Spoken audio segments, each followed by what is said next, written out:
ইরানের সর্বোচ্চ নেতা আয়াতুল্লাহ আলী খামেনির মৃত্যু এবং তার গোপন বাংকারের খবরটি গত কয়েকদিন ধরে পুরো বিশ্বে আলোচনার কেন্দ্রবিন্দুতে পরিণত হয়েছে।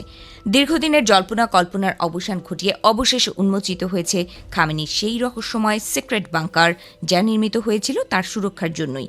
তবে অত্যন্ত দুর্ভাগ্যজনক বিষয় হল যে বাংকার তাকে রক্ষা করার কথা ছিল, সেই বাংকারের সুরক্ষা বলয়ে যাওয়ার আগেই তিনি মার্কিন ইসরায়েলি যৌথ বিমান হামলার শিকার হন।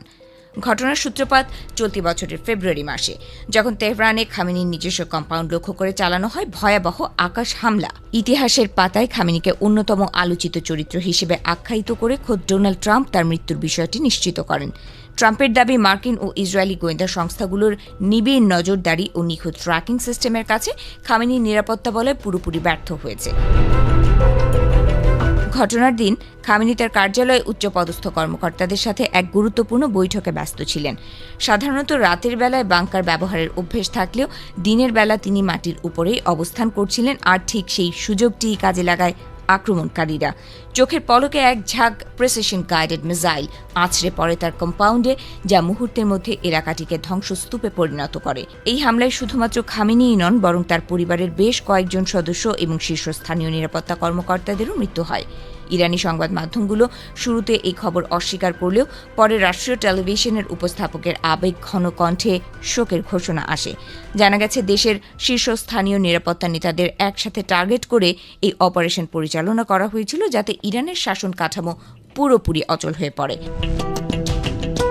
হামলার কয়েক মাস পর এখন ফাঁস হওয়া স্থাপত্য নকশায় দেখা যাচ্ছে তেহরানের মাটির গভীরে খামেনির জন্য এক বিশাল দুর্গ গড়ে তুলেছিল দেশটির গার্ড বাহিনী। প্রায় এক দশক ধরে গোপন প্রজেক্ট হিসেবে নির্মিত এই বাংকারটি হাবিব ইব্রাহিম নামে পরিচিত ছিল। এটি তৈরিতে তৎকালীন বিপ্লবী গার্ডের প্রকৌশল বিভাগ ব্যাপক কারিগরি দক্ষতার ছাপ রেখেছিল। জানা যায়, বাংকারটির প্রবেশ পথ দিয়ে গাড়ি নিয়ে মাটির প্রায় ৩০ মিটার গভীরে চলে যাওয়া যেত। সেখানে ছিল শক্তিশালী blast proof room, target range এবং অত্যাধুনিক সব সুযোগ সুবিধা।